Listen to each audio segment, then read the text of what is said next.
মন্দিরে মৌলির মাথায় বন্দুক ধরে অদ্ভুত কাণ্ড করলো বানি। হ্যাঁ বন্ধুরা, সম্পূর্ণটা জানতে ভিডিওটা প্রথম থেকে শেষ পর্যন্ত দেখতে থাকুন। ধারাবাহিকের শুরুতে দেখা যাচ্ছে যে পিনাকি তো একটা বড়সড় সিদ্ধান্ত নেয়, সকলকে বলছে যে আমি একটা সিদ্ধান্ত নিয়েছি, মৌলি যদি আগামী 3 মাসের মধ্যে কাউকে বিয়ে না করে তাহলে কিন্তু আমি সমস্ত সম্পত্তি বানি আর অনিরুদ্ধ নামে লিখে দেব। কথাটা শুনেই তো ঈশানী পুরো অবাক, বলছে যে কি। অন্যদিকে তো নয়নতারা তো বেশ খুশি। নয়নতারা মনে মনে বলছে যে এ তো মেঘনা চাইতেই জল। ঈশানী আর পিনাকির মেয়েটা বিদায় হলে তাহলেই তো আমার নাতনিটা সমস্ত সম্পত্তিটা ভোগ করবে। এদিকে বানি তো পিনাকিকে বলছে যে না ছোটবাবু, আমরা এইভাবে সম্পত্তি নিতে চাই না। পিনাকি তখন সরাসরি বলছে যে এটা কিন্তু আমার কোনো প্রস্তাব নয়, এটা আমার সিদ্ধান্ত। বানি তখন পিনাকিকে সরাসরি বলছে যে মৌলি বিয়ে করলে ও সুখে থাকবে এটা ঠিক, কিন্তু ওর সঙ্গে ওর বিয়ের সঙ্গে যে এই সম্পত্তি ভাগাভাগির স্বার্থ জুড়ে দেওয়া এটা কিন্তু একদম ঠিক নয়। ঈশানীয় তখন বলছে যে হ্যাঁ আমি তো ওই কথাটাই বলছি যে মৌলির বিয়ে দেওয়ার জন্য এত বড় একটা উইল বের করার কি দরকার ছিল। নয়নতারা তো এবার পুরো বাণীর ফরে কথা বলছে, ঈশানীকে বলছে যে কেন ঈশানী, তোমার শ্বশুর মশাইও তো কয়েকদিন আগে একই প্ল্যান বের করেছিল মৌলিকে টাইট দেওয়ার জন্য। ঈশানী তখন বলছে যে তাতে তো কোনো ভালো ফল হয়নি। নয়নতারা তখন বলছে যে হ্যাঁ হয়তো ভালো ফল হয়নি ঠিকই, কিন্তু ও বোধহয় দ্বিতীয় ভুল আর জীবনে করবে না, কিন্তু ও ওতে শিক্ষা পেয়েছিল। মৌলি তো এবার মনে মনে বলছে যে আমি সবটা বুঝতে পেরেছি, এই অনিরুদ্ধ আর বাণী মিলেই ড্যাডকে দিয়ে এই উইলটা পাস করিয়েছে, আর এখন সকলের সামনে সাধু সাজছে। ওয়াও, আমি পুরো প্ল্যানটা ধরতে পেরেছি। তার ওপর এখন গ্র্যান্ড মামিও তোমাদের দলে, ভাবছো কি আমি ভয় পেয়ে যাব? এই মৌলি রয় এত সহজে ভয় পাবে না। এবার তোমরা সত্যি দেখতে পাবে যে আমি কি করতে পারি, আমি কি করি। এদিকে পিনাকি তো সমস্ত কাগজে সাইন করে দিয়েছে। লয়ারটা এবার সমস্ত কাগজপত্র দেখে ওখান থেকে চলে যায়। পিনাকি এবার মৌলিকে বলছে যে মৌলি, তোমার হাতে 3 মাস সময় আছে, এই 3 মাসের মধ্যে আমরা যেই পাত্রকে ঠিক করব সেই পাত্রকে তোমাকে বিয়ে করতে হবে।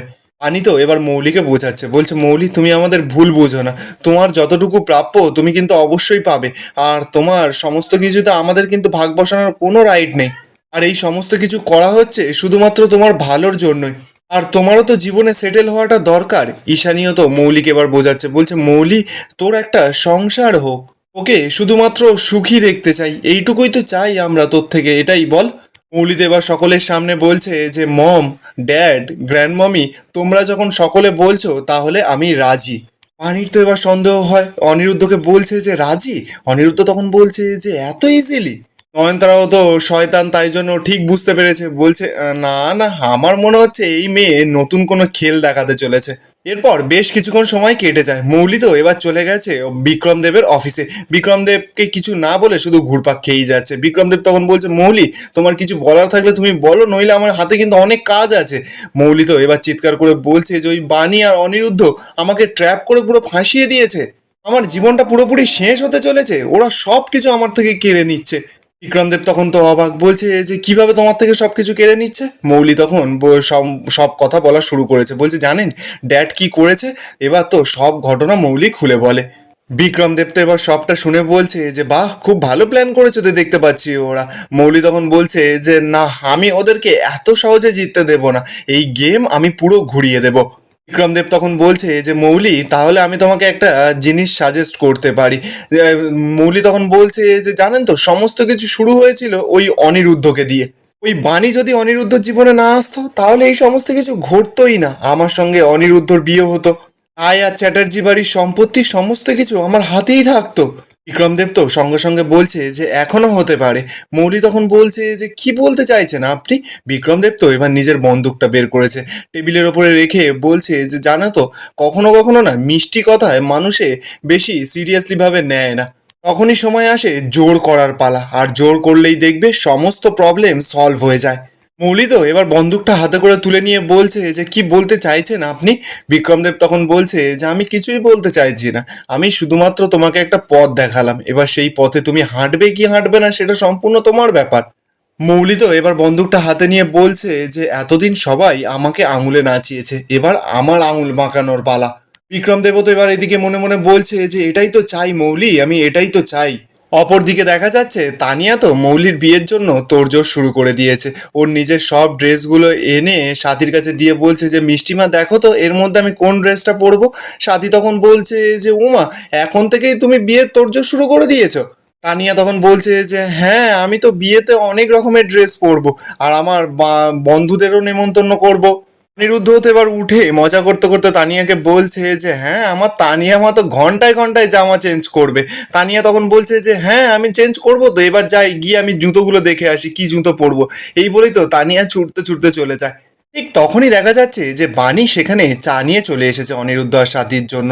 এবার ওদের সকলকে বলছে যে জানো তো, একটা কথা আমার মাথায় কিছুতে ঢুকছে না, যে মৌলি এত সহজে বিয়েতে রাজি হয়ে গেল।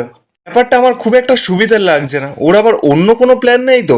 সাথীও তখন মানে একার মতন একা বলছে যে হ্যাঁ বাণী, এটাও কিন্তু আমারও মনে হচ্ছিল, আমারও মনের ভেতরে কেন জানি না কু ডাকছে। কিন্তু ওর কি প্ল্যান ভাই থাকতে পারে?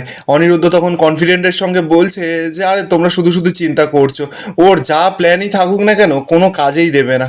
পানি তখনই অনিরুদ্ধকে বলছে তা আপনি এতটা নিশ্চিত হচ্ছেন কি করে?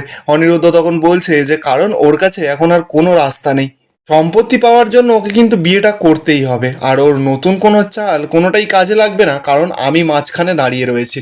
ঠিক তখনই দেখা যাচ্ছে যে সাথীর ফোনে তো একটা নতুন নাম্বার থেকে ফোন আসে। সাথী তো এবার ফোনটা তুলেছে, দেখা যাচ্ছে যে মৌলি গলা চেঞ্জ করে বলছে যে এটা কি আমি পিনাকি রায়ের বাড়ি থেকে বলছে। সাথী তো এবার ঘাবড়ে গেছে, বলছে যে হ্যাঁ, আমি পিনাকি রায়ের বাড়ির লোক বলছি। তা ওনার কি কিছু হয়েছে নাকি? মৌলি তখন গলাটা চেঞ্জ করে নাটক করে করে বলছে যে না না, ওনার কিছু হয়নি, কিন্তু মৌলির অ্যাক্সিডেন্ট হয়ে গেছে, আর এই কন্ট্যাক্ট নাম্বারটা অল্টারনেটিভ হিসাবে দেওয়া ছিল। তো সাথী তো এবার অবাক, বলছে আমার নাম্বার দেওয়া ছিল? তো মৌলি এবার বলছে যে হ্যাঁ ম্যাডাম, আপনার নাম্বারই দেওয়া ছিল, আপনি তাড়াতাড়ি আসুন, যে মৌলির কিন্তু অ্যাক্সিডেন্ট হয়ে গেছে। মৌলি রয় কিন্তু হসপিটালে ভর্তি রয়েছে, আপনারা যত তাড়াতাড়ি সম্ভব হসপিটালে চলে আসুন। হাতি তো এবার কথাটা শুনেই পুরো ঘাবড়ে গেছে। মৌলি তো সঙ্গে সঙ্গে ফোনটা কেটে দিয়েছে। এবার তো বাণী জিজ্ঞাসা করছে সাথীকে, সাথী তখন বলছে যে আরে দেখো না, মৌলির একটা অ্যাক্সিডেন্ট হয়ে গেছে। বাণী তো এবার কথাটা শুনেই চমকে যায়, বলছে সে কি কথা? হ্যাঁ, সাথী এবার বলছে যে এই দাঁড়া, আমি এক্ষুনি ঈশানীকে ফোন করে জানাচ্ছি সব কথাটা। অনিরুদ্ধ তো এবার সাথীকে আটকায়, বলছে যে না মা দাঁড়াও না, ওই পিনাকি মেশো কিন্তু এখন মিটিংয়ে গেছে, তাই জন্য ওনাকেও ফোনে পাওয়া যাবে না। আর মাসিমণিকেও এখন কিছু বলতে হবে না, কারণ অযথা উনি টেনশন করবে। পানি তখন বলছে যে তাহলে, অনিরুদ্ধ তখন বলছে যে তাহলে আমি একবার হসপিটালে গিয়ে দেখে আসি, তারপর আমি ফোন করছি তোমাদেরকে, যদি সত্যিই কিছু হয়ে থাকে তাহলে আমি ফোন করে তোমাদেরকে জানাবো। অনিরুদ্ধ এবার যখনই যেতে যাবে, বাণী তখনই অনিরুদ্ধকে আটকাচ্ছে, বলছে যে আমিও যাব। বাণী অনিরুদ্ধ তখন বোঝাচ্ছে, বলছে যে না বাণী, তোমাকে এখন যেতে হবে না, তুমি এখানে থাকো, সকলকে সামলাও, আমি ব্যাপারটা দেখে নিচ্ছি। অনিরুদ্ধ তো এবার তাড়াহুড়ো করে বেরিয়ে পড়ে। সাথী এবার ভগবানের কাছে কাঁদছে, বলছে যে ও যত যাই করুক না কেন, জন্মানোর পর থেকে তো আমি মৌলিকে দেখছি, ওর যেন কিচ্ছু না হয়। অপরদিকে দেখা যাচ্ছে অনিরুদ্ধ তো তাড়াহুড়ো করে হসপিটালে যাচ্ছিল। ঠিক তখনই মাঝ রাস্তায় মৌলির গাড়ি এসে অনিরুদ্ধকে আটকায়। অনিরুদ্ধ তো প্রথমে বুঝতে পারে না, এবার গাড়ি থেকে নেমে যখনই ওই গাড়ির সামনে যেতে যাবে, তখনই তো দেখা যাচ্ছে যে মৌলি গাড়ির বাইরে এসেছে। অনিরুদ্ধ তো এবার মৌলিকে দেখেই অবাক হয়ে যায়, বলছে যে ও, আমার তো প্রথমেই বোঝা উচিত ছিল যে তোমার মতন মেয়ে না কখনো শুধরাতে পারে না। হসপিটালে একবার ফোন করে আমাকে ক্রস চেক করা উচিত ছিল, তোমার ফাঁদে পা দেবো সেটাই তুমি ভেবেছিলে তো? এইসব কথা বলে অনিরুদ্ধ যখনই চলে যেতে যাবে, মৌলি তো এবার সঙ্গে সঙ্গে অনিরুদ্ধর হাতটা ধরেছে। অনিরুদ্ধ তো রেগে যায়, বলছে যে মৌলি হাতটা ছাড়ো। মৌলি তো টানতে টানতে একটা মন্দিরের সামনে অনিরুদ্ধকে নিয়ে গেছে। অনিরুদ্ধ এবার রেগে গিয়ে মৌলিকে বলছে, মৌলি তুমি কি চাও বলো তো? মৌলি তখন বলছে যে আমি এতদিন ধরে যা চেয়ে এসেছি সেটাই চাই। অনিরুদ্ধ তো অবাক, বলছে যে কি মানে? মৌলি তখন বলছে যে ড্যাড আমাকে 3 মাস সময় দিয়েছে, কিন্তু আমি 3 মাস তো অপেক্ষা করব না, আজই আমি বিয়ে করব। আর এখানেই আজকের এপিসোডটা শেষ হয়ে যায়। আপনাদের কি মনে হচ্ছে, মৌলির হাত থেকে কি অনিরুদ্ধকে বাঁচাতে ছুটে আসবে বাণী? কমেন্টে আপনাদের মতামত অবশ্যই জানাবেন।